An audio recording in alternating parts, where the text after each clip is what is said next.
रहे हैं। और नारायण वो तो चाहते हैं कि रेडियो गावे, टीवी गावे और हम लेटे लेटे उसको सुनते रहें। कोई संगीत सुनने के लिए या सीखने के लिए श्रम उठाना नहीं चाहता। भगवान का दर्शन करने के लिए, लीला देखने के लिए कोई तपस्या करना नहीं चाहता। और असल में जिसमें कष्ट उठाने की शक्ति नहीं है उसमें संकल्प की दृढ़ता भी नहीं है। और जब संकल्प की दृढ़ता नहीं है तो कोई भी ऐसा काम, बढ़िया काम, बड़ा काम वो नहीं कर सकता, क्योंकि जब वो काम करने जाएगा जरा सी बाधा पड़ेगी, और बाधा पड़ेगी तो कह देगा छोड़ो, इस झंझट में कौन पड़े। असल में जो तकलीफ नहीं उठा सकता दुनिया में वो कोई बड़ा काम कर ही नहीं सकता। जितनी भी सिद्धि हुई है, पीडोद्भवा सिद्धयः, संसार में जितनी भी सफलता मिली है वो तकलीफ उठाने वालों को मिली है। बिना तकलीफ उठाए दुनिया में कोई सिद्धि नहीं मिलती है। देखा उन्होंने कि तपस्या करने की जो शक्ति है उसी का क्षय होता जा रहा है। और लोग क्या हो रहा है लोगों में कि अभागे हो रहे हैं। मंदा सुमंद मतयो मंद भाग्या युपद्रुता उपद्रुता, स्वयं तो मंद है। मंद है माने आलसी है हो, जो अपने रास्ते में बहुत धीरे धीरे चलता है ना, शनैश्चर को मंद बोलते हैं। क्योंकि 2.25 दिन में चंद्रमा जितना चल लेता है शनैश्चर उतना 2.5 वर्ष में चलता है। अब कहाँ 2.25 दिन और कहाँ 2.5 वर्ष, इसीलिए ग्रहों में शनैश्चर का नाम मंद है। तो आजकल लोग आलसी हो गए हैं, इसका मतलब ये है। जिसको अपने काम में रस नहीं आता उसको कहते हैं आरस, और र का ल हो जाता है तो उसको बोलते हैं अलस, व्याकरण के नियमानुसार रले और अभेदः। और अलसस्य भावः आलस्य।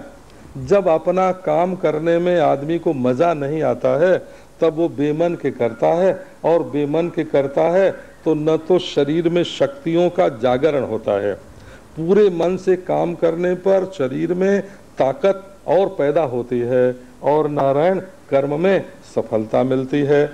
तो अपने शरीर का तमोगुण नष्ट होवे और कर्म में सफलता मिले, इसके लिए नारायण मंदता नहीं चाहिए, तीव्रता चाहिए अपने साधन की प्राप्ति में। सो महाराज एक तो लोग हो गए मंद। अच्छा भाई बुद्धि हो ठीक हो तो आलसी लोग भी काम बना लेते हैं का बुद्धि भी ठीक नहीं है, बुद्धि भी बहुत थोड़ी है। और नारायण का अच्छा भाग्य हो ठीक तो का भाग्य भी अच्छे नहीं है। और जीवन में उपद्रव बहुत लगा हुआ है।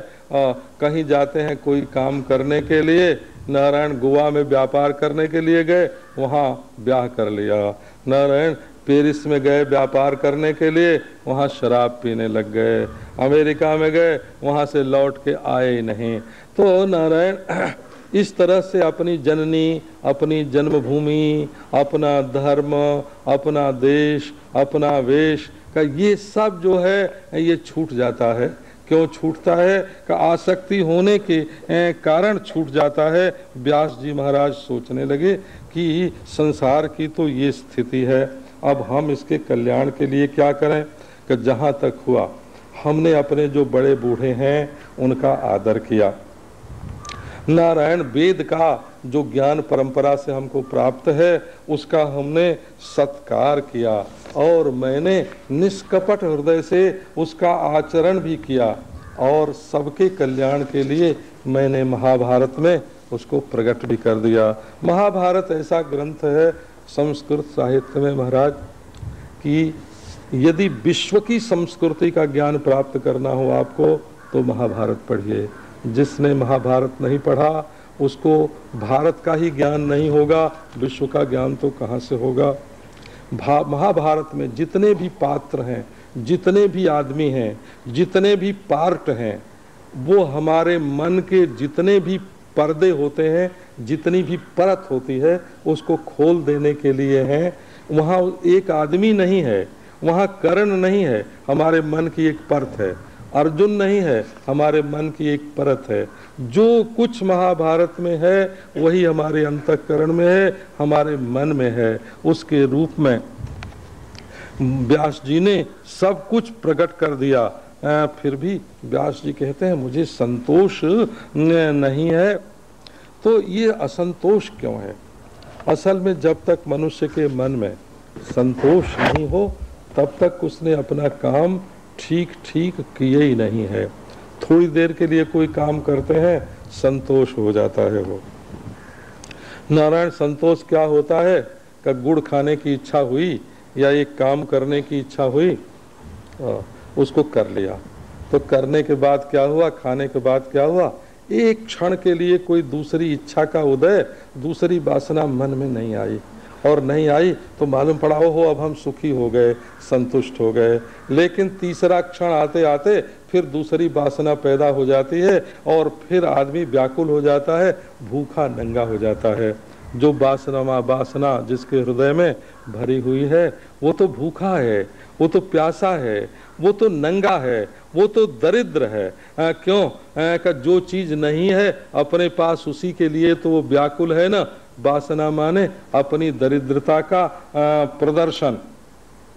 सो नारायण, यत्कर्म कुर्वतोस्य स्यात् परितोषोन्तरात्मनः तत्प्रयत्नेन कुर्वीत विपरीतम तु वर्जयेत्। जब तक आपका मन अपने आप में संतुष्ट नहीं है तब तक दूसरे लोग आपको समझे बहुत बड़े आदमी हैं, बहुत बड़े विद्वान हैं, बहुत धनी हैं। अरे बाबा, जब तुम्हारे मन में संतोष ही नहीं है तो तुम्हारा बड़प्पन किस काम का। सतु भवति दरिद्रो यस्य तृष्णा विशाला मनसि च परितुष्टे कोर्थवान को दरिद्रहा। जिसके हृदय में लालच बनी हुई है, ये करेंगे, ये पावेंगे, ये लेंगे, वो लालची आदमी जो है सतु भवति दरिद्रो, वो तो दरिद्र है। यदि अपना मन संतुष्ट है तो नारायण कौन दरिद्र है और कौन धनी है। जितना हमको चाहिए, पहनने को कपड़ा मिल गया, खाने को भोजन मिल गया, जो करना है उसको निर्द्वंद होके बिना दुविधा में पड़े, बिना उलझन के करते जा रहे हैं। असंतोष किस बात का? सो नारायण, फिर भी नारायण व्यास जी के मन में असंतोष। इसी बीच में क्या हुआ कि भगवान का जो मन है नारद, नारायण नरावच्छिन्नम चैतन्यम नारम, नरावच्छिन्न जो चैतन्य है, आत्मा है, उसको कहते हैं नारद। तद ददाति इति नारदः। उस नरावच्छिन्न चैतन्य को ही जो तत्व ज्ञान के द्वारा प्रकाशित कर देते हैं उनका नाम नारद। और आके बोले व्यास जी तुमने तो बहुत काम किया दुनिया में, फिर भी मालूम पड़ता है कि तुमको अभी संतोष नहीं हुआ है। इतना बड़ा ज्ञान तुमको प्राप्त है जिससे महाभारत बना दिया, और फिर भी देखने से मालूम होता है कि तुम नारायण असंतुष्ट हो, तुम्हारे मन में संतोष नहीं है। व्यास जी ने कहा कि सही बात है महाराज, मेरे मन में अभी संतोष नहीं है, लेकिन आप तो साक्षात ब्रह्मा जी के पुत्र हैं, नारायण के शिष्य हैं, और तीनों लोक में विचरण करते रहते हैं सूर्य के समान।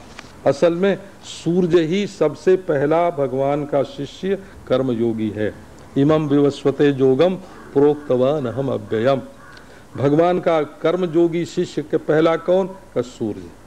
और वो सबको रोशनी देता है और कभी विश्राम नहीं करता है। सूर्य के जीवन में विश्राम नहीं है। ऋग्वेद में एक मंत्र है, स्वस्ति पंथा मनुचरेम सूर्या चंद्रमसाविव। जैसे सूर्य कल्याण के मार्ग में विचरण करते रहते हैं, ऐसे नारद जी भी दूसरों के प्रति आत्मा परमात्मा का प्रकाश करते हुए कल्याण के मार्ग में विचरण करते रहते हैं। सो आप बताइए कि हमारे अंदर कमी क्या है? क्योंकि अपनी कमी आदमी को दिखती नहीं है। इसका कारण क्या है? जिससे प्रेम होता है उसका दोष नहीं दिखता है, और जिससे द्वेष होता है उसमें दोष ही दोष दिखते हैं। तो आदमी का अपने शरीर से, अपने जीवन से इतनी मोहब्बत होती है, इतना प्रेम होता है कि अपना दोष उसकी नज़र में आता ही नहीं है। बसंती ही प्रेमणी गुणा न वस्तुनि। वस्तु में गुण दोष का निवास नहीं है, राग और द्वेष में ही गुण दोष का निवास है। ये भारवी का वचन है। तो आदमी अपने शरीर से, जीवन से तो बड़ा प्रेम करता है, इसलिए अपनी गलती अपने को मालूम नहीं पड़ती। शास्त्रों में लिखा है कि आदमी अपने अच्छे काम को तो छाती पर लिख के, बैनर लगा के अपनी छाती पर लिख के चलता है, पढ़ भी लेता है और दूसरों को दिखा भी देता है, लेकिन जो अपनी गलतियां होती हैं उनको पीठ पर रख देता है हो, और अपने को तो अपनी गलती दिखती नहीं है। अधर्म का निवास पृष्ठदेश पर है और धर्म का निवास वक्षस्थल पर है। नारायण, अब यदि कोई उसके पीछे होए, गाइड करने वाला होए, देखे कि ये ठीक चल रहा है कि नहीं चल रहा है, तब महाराज मालूम पड़े कि इसके अंदर गलती क्या है। सो महाराज हमको हमारी गलती नहीं मालूम पड़ती। नारायण, नारद जी आप बताइए, स्नातस्य में न्यून मलम विचक्ष्व, इतना पढ़ा लिखा, इतनी तपस्या की और इतनी महाराज ब्रह्मनिष्ठा बनाई, लेकिन हमारे अंदर गलती क्या है वो मालूम नहीं पड़ती। नारद जी ने कहा कि देखो व्यास, तुमने अर्थ का वर्णन किया। अर्थ माने आप जानते हैं धन दौलत, जो संपदा बाहर रहती है, धरती पर रहती है, बैंक में रहती है, तिजोरी में रहती है, जेब में रहती है, उसको अर्थ कहते हैं। हो वो इयर्ति गच्छति, वो चलती फिरती रहती है तब तो अच्छी रहती है, और एक जगह जब जम जाती है तब बिगड़ जाती है। इसी को अर्थ कहते हैं। इयर्ति इति अर्थः, अथवा अर्थ्यते इति अर्थः, जिसको हम चाहते हैं उसका नाम होता है अर्थ का। ठीक है, आपने अर्थ का भी वर्णन किया। अब धर्म जो है नारायण, काम जो है वो कहाँ रहता है? का वो मन में रहता है। हमको ये चाहिए, ये चाहिए, इसमें हमारा रस है, इसमें सुख है। कल आपको सुनाया था कि एक बुढ़े सेठ ने कहा कि उस जवान लड़की से अगर हमारी शादी नहीं होगी तो मैं मर जाऊंगा। लोग अपनी बेटी को नारायण, अपनी बेटी के प्रति भी मोहित हो जाते हैं, अपनी बहू के प्रति भी मोहित हो जाते हैं। नारायण, ऐसी ये काम मन में ऐसा है कि कब कहाँ किसके प्रति उदय हो जाएगा। बाबू आप बुरा मत मानना, आप अपने मन का ही अनुसंधान करना कि आपके मन में कहाँ कहाँ किसके किसके प्रति कामना का उदय होता है। तो बाहर रहता है धन और मन में रहता है काम। अब बुद्धि में रहता है धर्म। यदि बुद्धि में धर्म की भावना रहे तो मन को रोक लें कि बाबा ऐसा मत सोच, धन के बारे में सोच लें कि ये धर्म, ये धन मत ले, ये लेने लायक नहीं है। मैंने तो एक ब्राह्मण देखा काशी में महाराज, रुपया बांटने का एक बार काम था, दक्षिणा देने का काशी में। तो बहुत से ब्राह्मण, बहुत से पंडित मैंने बुलवाए थे। उनमें से केवल कोई 500 पंडितों में से केवल एक पंडित आया और उसने हमसे कान में कहा कि स्वामी जी हम ऐसे किसी से कुछ नहीं लेते हैं, दान नहीं लेते हैं हम। तब कैसे लोगे भाई? मैंने कहा तुम देने का उपाय बताओ। कहा हमसे एक दुर्गा पाठ करवा लो, हम दक्षिणा ले लेंगे दुर्गा पाठ की। लेकिन जब तक हम कुछ करेंगे नहीं तब तक हम मुफ्त में तुमसे नहीं लेंगे। वो बात अभी तक हमको याद आती है। रुपए तो थोड़े ही बांटने थे। उस समय तो कमलाकांत मिश्र भी आए थे, रामानुज ओझा आए थे, भागवती जी आए थे, नारायण रघुनाथ शर्मा आए थे, सब काशी के बड़े बड़े। 2 पंडित बड़ों में से नहीं आए थे उस समय, एक तो राजेश्वर शास्त्री द्राविड़ और एक सभापति उपाध्याय। बाकी सब के सब पंडित आए थे नारायण। तो ये जो हमारा जीवन है ना, इसकी तरफ दृष्टि डालने की है। यदि मन में संतोष नहीं होता है तो ये सब व्यर्थ है। तो बाहर रहता है अर्थ, मन में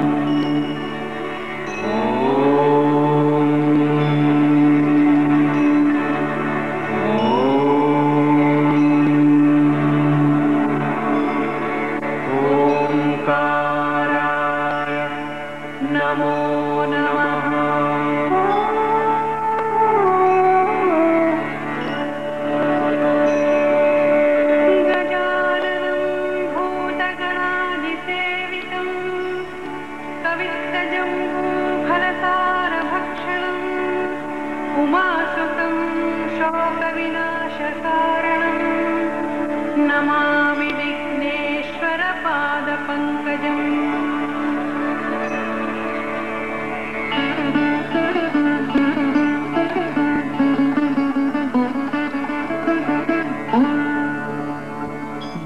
कुन्देन्दुतुषारहारधवला या शुभ्रवस्त्रावृता या वीणावरदण्डमण्डितकरा या श्वेतपद्मासना या ब्रह्माच्युतशङ्करप्रभृतिभिः देवैः सदा वन्दिता सा मां पातु सरस्वती भगवती निःशेषजाड्यापहा।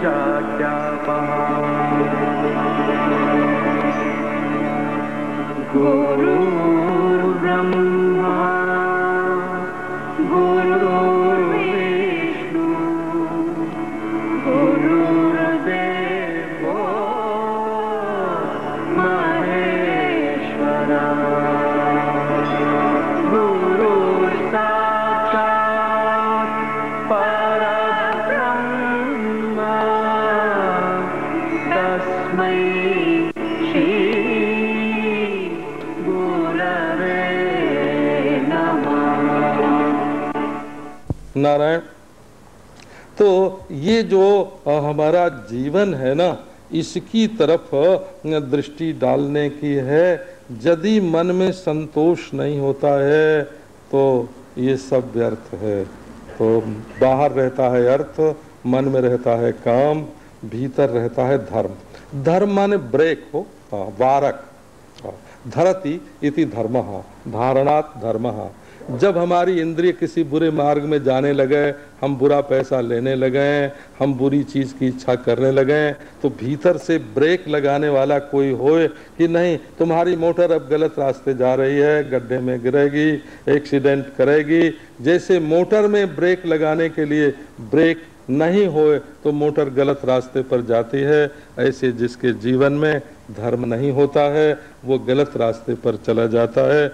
अपने जीवन को ठीक रास्ते पर चलाने के लिए धर्म भावना की आवश्यकता होती है। और मोक्ष जो है वो तो अपने आत्मा का ही स्वरूप है, वो न बाहर है, न मन में है, न बुद्धि में है। विज्ञानम यज्ञम तनुते, तैत्तरीय उपनिषद में बताया कि विज्ञानमय कोश में माने बुद्धि में धर्म का निवास है और आत्मा स्वयं मोक्ष स्वरूप है। नारायण, और यह आत्मा ही भगवान है। इसके प्रति जो भक्ति है और इस भगवान के अपना जस अपना अपना करके तो कैसे बोलोगे?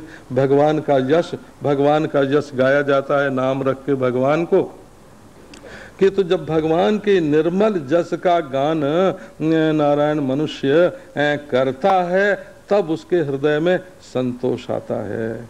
और चाहे कविता कितनी भी बढ़िया हो महाराज, ओ कीर्तन करो, नाच लो, गा लो, जन रंजन मंजन खंजन बोल लो, कविता चाहे कितनी भी चित्र पद वाली होए, यदि भगवान का जस उसमें नहीं है तो वो पवित्र करने वाली नहीं है। और वो तो ऐसी जगह है जहाँ कौवे जाते हैं महाराज, विद्वान नहीं जाते हैं। और नारायण, वो बोलना तो बिल्कुल वाणी का दोष है जिसमें भगवान का चरित्र नहीं है और जिसमें भगवान का सर्वात्मा भगवान माने जो सबकी आत्मा है, जो सबका अपना स्वरूप है, जो सर्व रूप में है, उसका नाम भगवान। जो कहीं है कहीं नहीं है वो भगवान नहीं, जो कभी है और कभी नहीं वो भगवान नहीं, जो कुछ है और कुछ नहीं है वो भगवान नहीं।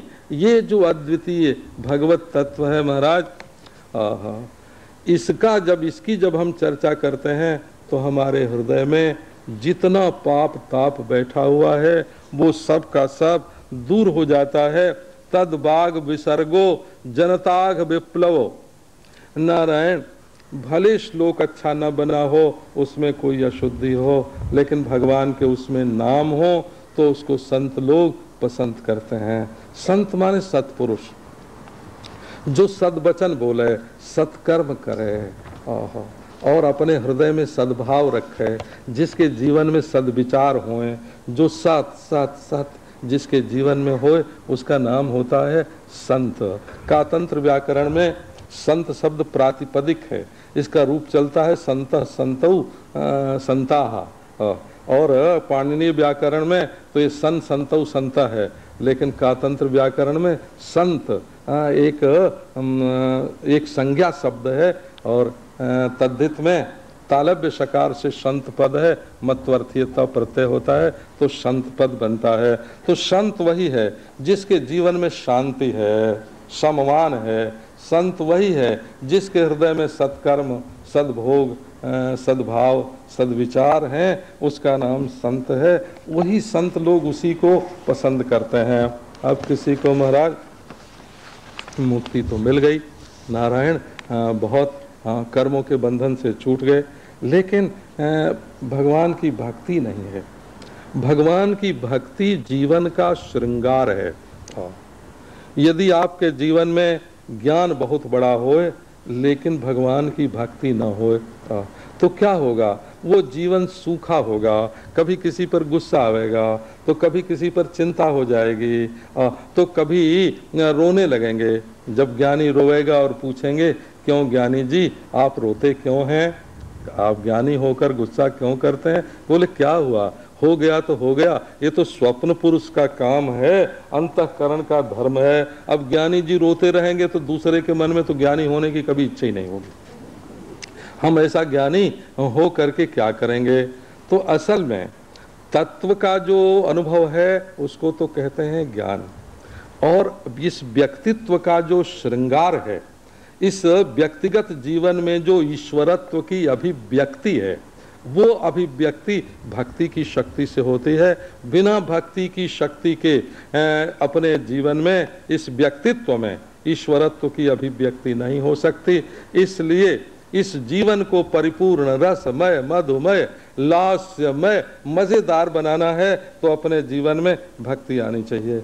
और जब ज्ञान की भी शोभा और श्रृंगार भक्ति के बिना नहीं है तो भले कोई निष्काम कर्म करे लेकिन वो रूखा सूखा भूखा ही रह जाएगा। इसलिए नारद जी ने बताया कि व्यास जी आप भगवान के चरित्र का गान करो, इससे आपकी तो मुक्ति है ही है पहले से, दूसरों की भी मुक्ति हो जाएगी।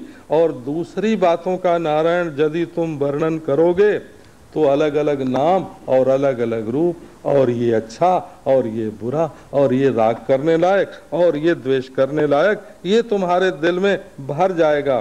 सो तुमने धर्म के लिए जो कौरव पक्ष पौरव पक्ष अलग कर दिया महाभारत में, और धर्म पक्ष अलग कर दिया, और लोगों को भगवान का प्रेमी बनाने के लिए सब कुछ किया, भगवान का प्रेमी बनाने के लिए।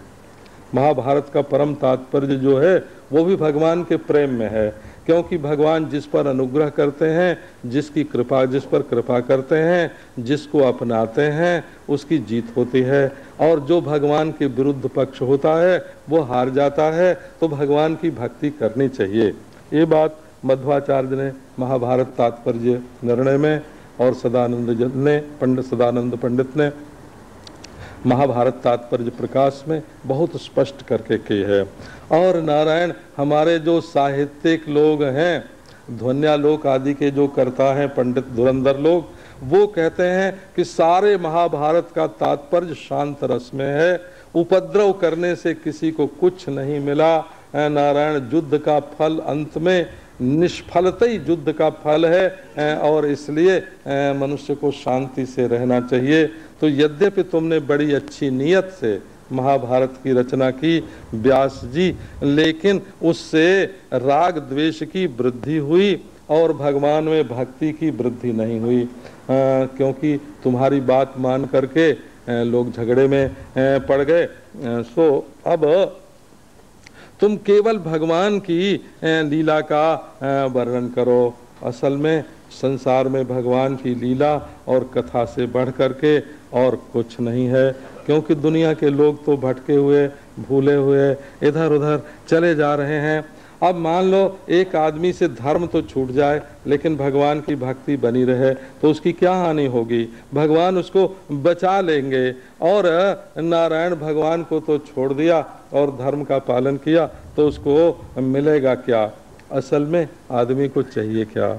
का आदमी को चाहिए क्या, उस बात के लिए कोशिश करे। तस्यैव हेतोः प्रयतेत कोविदो न लभ्यते यद भ्रमताम उपर्यधः तल्लभ्यते दुःखवदन्यतः सुखम कालेन सर्वत्र गभीर रमहसा। मनुष्य को जो बात अपने आप नहीं होती है उसके लिए कोशिश करना चाहिए।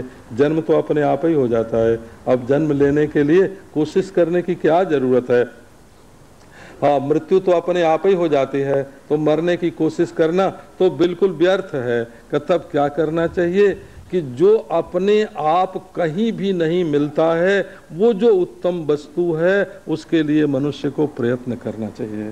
कब बोले भाई फिर हमको संसार में सुख कैसे मिलेगा। ओ नारायण, ये प्रश्न सभी के मन में उठ सकता है कि जब हम कोशिश नहीं करेंगे दुनिया के लिए, स्त्री के लिए, पुत्र के लिए, धन के लिए, भोग के लिए, यदि हम कोशिश नहीं करेंगे तो मिलेगा कैसे। इसका जवाब देते हैं नारायण नारद जी कि तल लभ्यते दुखवत। कभी तुम दुख चाहते हो कि नहीं, हम तो दुख नहीं चाहते हैं। अच्छा, दुख पाने के लिए कोशिश करते हो कि नहीं करते हैं। अच्छा, तो दुख आता है तब परहेज करते हैं, उससे बचना चाहते हैं। कहाँ, बहुत बुद्धिमान हो तुम।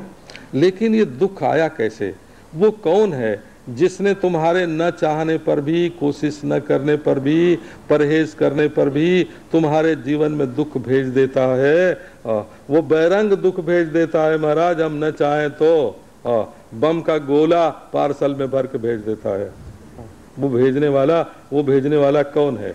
और जो तुम्हारे पाप का फल दुख भेजने में इतना सावधान है नारायण, वो क्या तुम्हें सुख भेजने में कोई प्रमाद करेगा। इसलिए जो तुम्हारे हिस्से का सुख है वो भी तुम्हारे जीवन में आवेगा। इसलिए भगवान से प्रेम करो। ये संपूर्ण विश्व भगवत रूप है, इसमें काम क्रोध लोभ के चक्कर में मत पड़ो। यही सब साधनों का फल है कि मनुष्य भगवान के गुणानुवाद का गान करे हो, ये फल है। कह क्या रहे हैं कि अच्छा आओ हम ज्ञान प्राप्त करें, का बहुत मुश्किल है बाबा। का अच्छा ध्यान लगावें, का मन बस में हो तब ना, का पूजा करें, का फुर्सत कहाँ है, का तब, का जीव तो खाली है ना। जीव से भगवान के गुणानुवाद का वर्णन करो। आज कलयुग में, सत्य युग में ज्ञान होता होगा, त्रेता में ध्यान होता होगा, द्वापर में पूजा होती होगी, पर कलयुग ये तो प्रोपेगेंडा का युग है ना। सारा व्याख्यानबाजी पर आ गया हो, तो सारा धर्म कर्म जब जीभ में आ गया दुनिया में, तो भगवान को भी जीभ पर ले आओ। जहां तुम बैठे हुए हो वहां से भगवान का नाम लेना शुरू करो। जिस गड्ढे में आदमी गिरता है उसी का सहारा लेकर के निकल सकता है। आदमी जीभ के चक्कर में आदमी फंस गया है, तो जीभ के द्वारा ही उसको ऊपर उठने की कोशिश करनी चाहिए।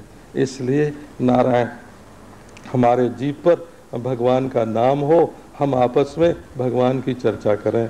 आज मौसम बहुत खराब है, अच्छा आज मौसम बहुत अच्छा है, और लो हाँ बातचीत शुरू की तो मौसम से शुरू की। ऐसे क्यों नहीं शुरू करते। देखो भगवान की लीला, क्या लीला है कि आज सवेरे से वर्षा हो रही है। क्या भगवान की लीला है कि आज एक बूंद नहीं पड़ी। कहाँ नारायण चर्चा करने गए तो कहाँ गए। सो नारायण जीभ से भगवान को पकड़ो। जब जीभ से भगवान पकड़े जाते हैं नारायण, तब भगवान पकड़ में आ जाते हैं। इसी के लिए मंत्र होता है, इसी के लिए नाम होता है। आध्यात्मिक शुद्धि ज्ञान वैराग्य भक्ति के लिए आध्यात्मिक ज्ञान चाहिए। और यदि अपनी सदगति प्राप्त करनी हो तो भागवत का पाठ कर लो। और नारायण सबको यदि सबका उद्धार करना हो तो श्रीमद् भागवत का श्रवण कराओ। सो बोलते हैं कि देखो सत्संग से हमको क्या मिला। नारद जी ने अपने पूर्व जन्म की बात सुनाई।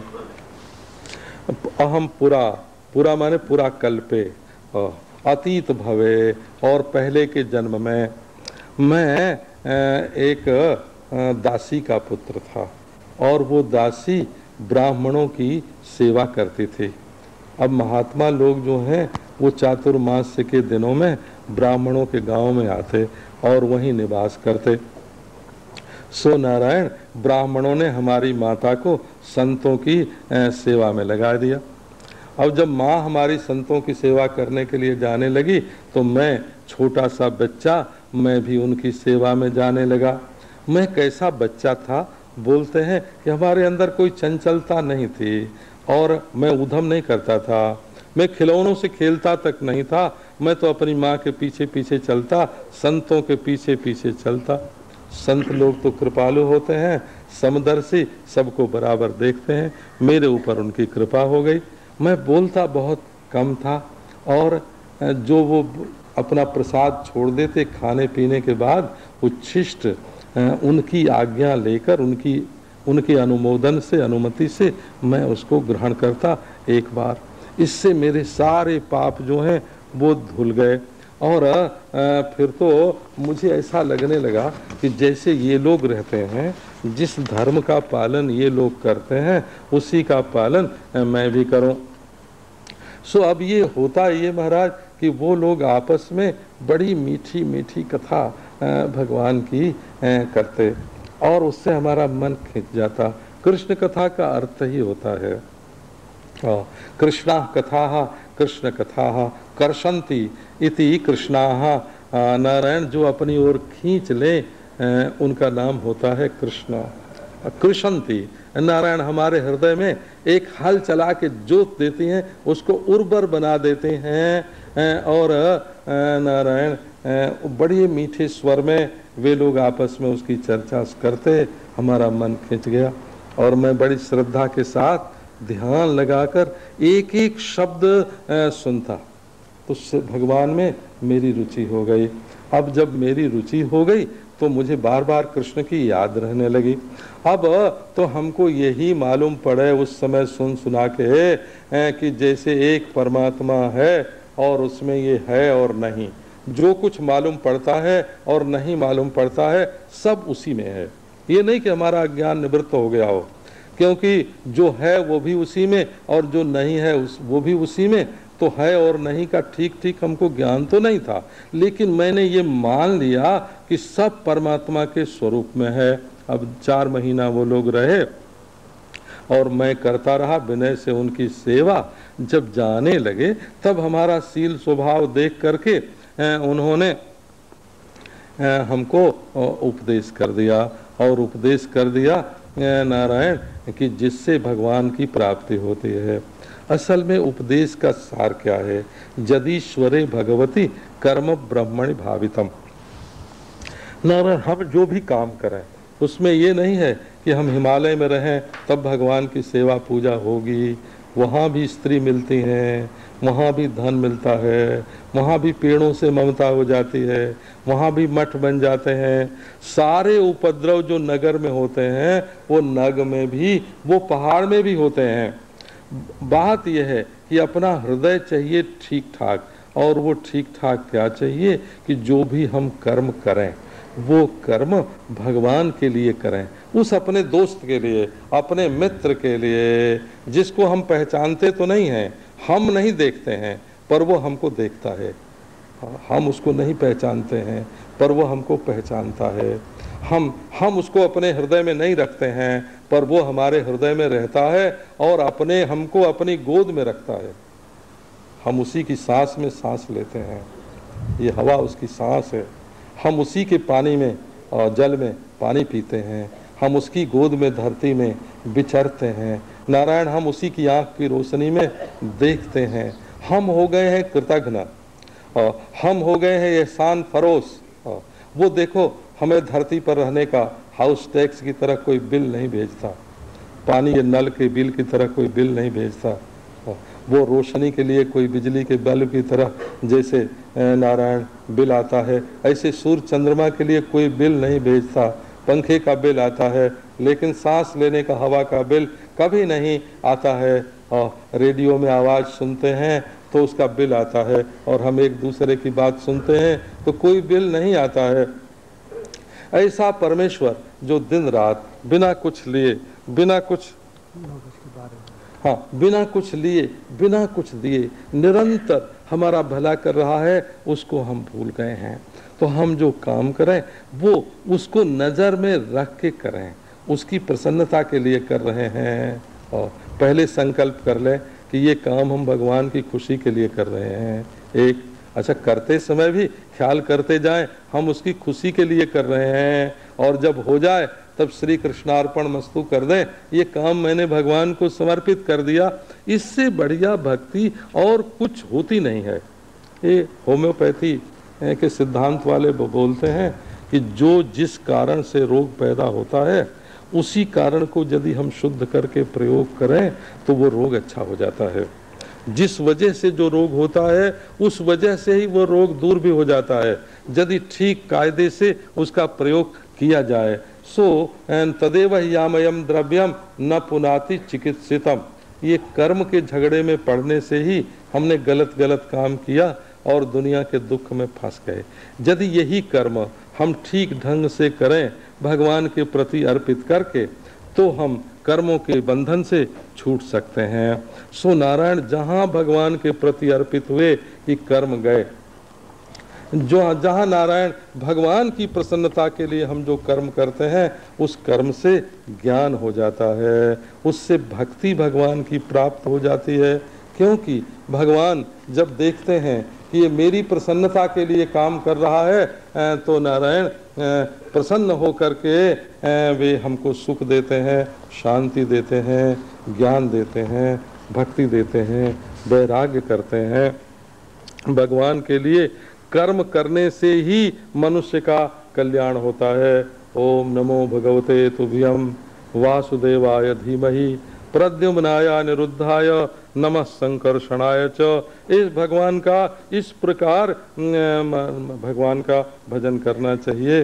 सो भगवान ने तो मुझे सब कुछ दे दिया, मेरे पास क्या था, लेकिन भगवान ने तो अपनी ईश्वरता मुझे दे दी। व्यास जी, यदि तुम अपना और लोगों का भला चाहते हो तो जहाँ ज्ञान की निष्ठा है, अंतिम गति है, जिससे बड़ा और कोई ज्ञान नहीं है, वो लोगों को बताओ। इसी से लोगों का दुख दूर होगा और इसी से सुख शांति मिलेगी।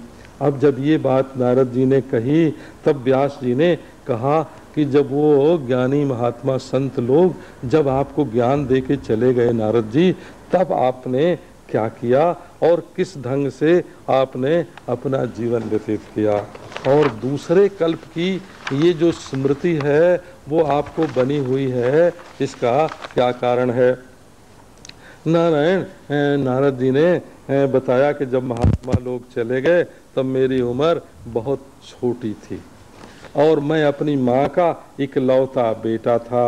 अब वो तो सारा स्नेह बंधन मेरे साथ ही जोड़ के रहती थी और वो पराधीन थी बेचारे, वो तो बस मेरे पालन पोषण के लिए सब कुछ करती थी। अब एक दिन क्या हुआ कि वो गाय दुहाने के लिए गई घर से, सो वहाँ पाँव के नीचे आ गया सांप और वो मर गई। मर गई तो मुझे तो संतों का उपदेश मिला हुआ था, वैसे तो माँ मरे इसका दुख तो सबका होता है, परंतु मुझे ये दिखा कि इसमें भी कोई भगवान की कृपा है। नारायण इसमें भी हमारा मंगल करना चाहते हैं। सो महाराज मैं तो वहाँ घर से और निकल पड़ा जंगल में अकेले ही। जो गर्भ में हमें खाने पीने के लिए भोजन पहुँचा देता है वो बच्चे की नली माँ के पेट के साथ कौन जोड़ता है, आपको मालूम है? पेट में कौन रहता है जो माँ के पेट की नली बच्चे के पेट में जोड़ दे और माँ का जो खाना और पीना है वो पुष्टि तुष्टि बच्चे को मिले, विद्या बुद्धि मिले, का ये व्यवस्था कौन करता है? तो वही महाराज जंगल में भी करता है। अब मैं तो भूखा प्यासा जंगल में गया अकेला और वहाँ जा करके मैंने देखा बड़ा भयंकर जंगल था, थक गया, भूख प्यास लग गई। सो एक नदी मिली, नदी में, और हिमालय में कभी जाएं तो नदी का पानी वैसे नहीं पीना चाहिए हो, और ये भी नहीं कि चाहे नदी में जहाँ स्नान करने के लिए घुस गए कि हम बहुत तैरना जानते हैं, वो तो महाराज ऐसा पत्थर पर पटकेगी कि वहीं के वहीं ढेर हो जाओगे, और पानी में पत्थर के कण रहते हैं। इसलिए नदी में जहाँ जल स्थिर होए, नदी में जहाँ सरोवर बन गया हो, वहाँ स्नान करना चाहिए और वहाँ जल पीना चाहिए। अब वहाँ जा कर के मैंने ऐसा किया और मेरा जो कष्ट, ये पीड़ा थी, वो दूर हुई और एक पीपल के पेड़ के नीचे बैठ गया। ये पीपल का पेड़ माने जो जगत है, ये पीपल का पेड़ है, इसके मूल में जो परमात्मा है वहाँ बैठ गया और जैसा महात्माओं से सुना था वैसा चिंतन करने लगा। और हमारा भाव, असल में भगवान, जो लोग सचमुच भगवान को देखकर ध्यान करते हैं उनके ऊपर उतने प्रसन्न नहीं होते हैं। क्यों? उन्होंने तो देख लिया कि भगवान ऐसा है, तब मानते हैं, जानते हैं, ध्यान करते हैं। जिन्होंने नहीं देखा है और अपने मन में भगवान की कल्पना करता है, ऐसे हैं, ऐसे हैं, ऐसे हैं, उसके ऊपर बहुत भगवान प्रसन्न होते हैं कि देखो बिना जाने, हमको बिना देखे, और ये हमसे इतना प्रेम करता है, तो उसके ऊपर तो बहुत प्रसन्न होते हैं। अब भगवान से मिलने की उत्कंठा हुई और आंखों में आंसू आए और हमारे हृदय में भगवान प्रकट हो गए, शरीर में रोमांच हो गया। मैं आनंद के समुद्र में डूबने उतराने लगा, न मैं मालूम पड़े न दुनिया मालूम पड़े, और भगवान का वो रूप महाराज, सारा शोक मिट गया। सो एकाएक क्या हुआ कि उस रूप का दर्शन बंद हो गया। अब मैंने बहुत कोशिश की कि फिर से दिखे, पर नहीं दिखा। आकाशवाणी हुई उस समय कि देखो नारद, तुमको इस जन्म में मेरा दर्शन नहीं हो सकता। क्यों? कि अभी तुम्हारी जो कामना है वो परिपक्व नहीं हुई है। एक बार तुमको दर्शन इसलिए दिया कि तुम्हारे मन में मेरी प्राप्ति की लालसा हो जाए। असल में भगवत प्राप्ति की कामना जब हृदय में आ जाती है तो धीरे धीरे सारे के सारे दोष मिट जाते हैं। अब तुम्हारी बुद्धि मेरे साथ जुड़ गई, अब वो कभी नष्ट नहीं होगी, स्मृति बनी रहेगी। आकाशवाणी तो चुप हो गई। मैंने भगवान को नमस्कार किया, अब तो लज्जा शर्म सब छूट गई और बस भगवान का नाम लेने लगा। श्री कृष्ण गोविंद हरे मुरारे, हे नाथ नारायण वासुदेव। देखो भाई, मैं अपनी बात एक कहता हूँ, मुझे गाना नहीं आता है, न नाचना आता है, न कीर्तन करना आता है।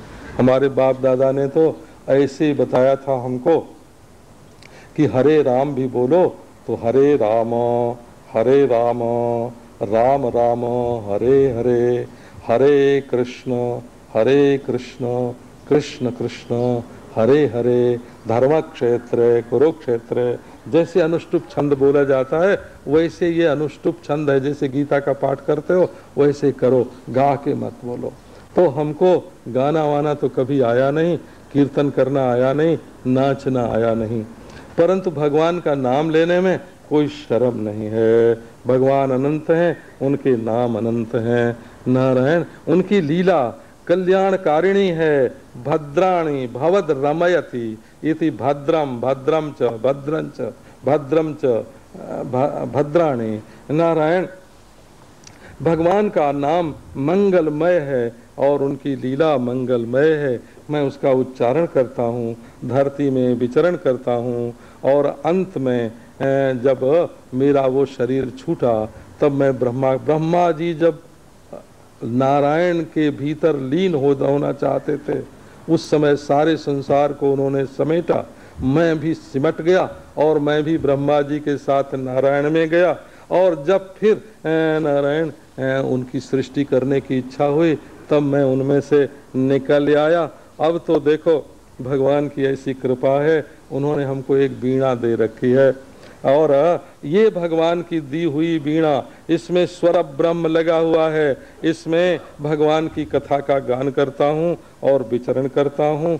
जब मैं भगवान की कथा गाने लगता हूँ नारायण, जब मैं बरहा पीडम नटवर बपुः कर्णयो कर्णिकारम बोलने लगता हूँ तो साक्षात भगवान आ करके हमारे सामने खड़े हो जाते हैं, जैसे बच्चे को किसी ने बुलाया हो और आ गया हो। एतद ही आतुर चित्तानाम मात्रा स्पर्शे छयामुहु। दुनिया व्याकुल हो गई है, हमको ये चाहिए, ये चाहिए। वहाँ संगीत सभा में जाओ, कि रात भर जागो 4 बजे पूरा होता है महाराज। ओहो, कि हमको ये चाहिए, धन चाहिए, कि जुआ खेलने के लिए जाओ, रात भर जगो, मरो, खेल के आओ। नारायण जब कोई चिंता हो तो जैसे डॉक्टर इंजेक्शन लगाते हैं, दवा खिलाते हैं, वैसे शराब पी लो। ये गम गलत करने का तरीका नहीं है हो। यदि आप अपने मनोबल से, अपने बुद्धि बल से, अपने विचार बल से अपने दुख को दूर कर सकते हो तो जब कहीं जहाँ कहीं रहोगे वहाँ अपने दुख को दूर कर सकते हो। और यदि आप बेहोश हो के अपना दुख दूर करते हो तो उस दुख दूर करने में आपकी विशेषता ही क्या हुई, तो दुनिया में जितना भी दुख है उसके लिए एक ही उपाय है कि हमारा प्रेम भगवान से हो जाए, भगवान का वर्णन करें। भगवान की सेवा से चित्त में जितनी शांति होती है उतनी दूसरी प्रकार से नहीं होती है। नारद जी ने व्यास जी को बताया कि ये मैंने अपने जन्म और कर्म का रहस्य बता दिया। अब नारद जी ने व्यास जी से ऐसे बातचीत करके और फिर तो उन्होंने वीणा पर स्वर छेड़ा और जहाँ उनको उनकी मर्जी थी। नारद जी कहीं जानबूझ के नहीं जाते थे, यादृच्छिक, चाहे जिधर बाएं चले, दाहिने चले, आमने चले, सामने चले। धन्य हैं ये देवर्षि नारद, अहो देवर्षिर धन्योयम यत् कीर्तिम सारंग धन्वनः गायन माद्यन इदम तंत्रिया रमयत्यातुरम जगत। ये देवर्षि नारद देवताओं के पुरोहित हैं, धन्य हैं कि भगवान की कीर्ति का गान करते हैं, स्वयं मस्त रहते हैं और सारी दुनिया को मस्त करते हैं और संपूर्ण जगत को। ये जो दुनिया दुखियारी जो दुनिया है, राजा दुखी प्रजा दुखी, साधुन के दुख दूना, कहे कबीर सुना भाई साधो, एक घर नहीं सुना। ये दुनिया का दुख धन की वृद्धि से नहीं जाएगा और बढ़ेगा। ये सामरिक शक्ति, आणविक शक्ति की वृद्धि से ये दुख दूर होने वाला नहीं है। ये बहुत भोग करने से दूर होने वाला नहीं है। बहुत जिंदा रहने से, लंबी आयु व्यतीत करने से ये दुख दूर होने वाला नहीं है। हमने पढ़ा था एक जगह, एक सज्जन थे, उन्होंने एक देवता को खुश किया। देवता ने कहा कि वरदान मांगो। वो बोले हम कभी न मरे, यही चाहते हैं। देवता ने कहा भाई हम तो खुद ही मरने वाले हैं, तुमको न मरने का वरदान कहाँ से देंगे, इसलिए लो तुम्हें हम 400 बरस की उम्र दे देते हैं। अब उन्हें महाराज 400 बरस की उम्र मिल गई। बड़े खुश होके घर में लौटे और 400 बरस की उनकी उम्र। तो माँ बाप तो पहले मर ही गए, मरना ही था वो तो। हाँ, दादा दादी मर गए, माँ बाप मर गए। अब महाराज उनके जो भाई थे सो भी मर गए। अब उनकी पत्नी मर गई। अब उनके बेटा बेटी मरने लगे। अब बड़ी उम्र लेके क्या करोगे महाराज, रोज रोना पड़े।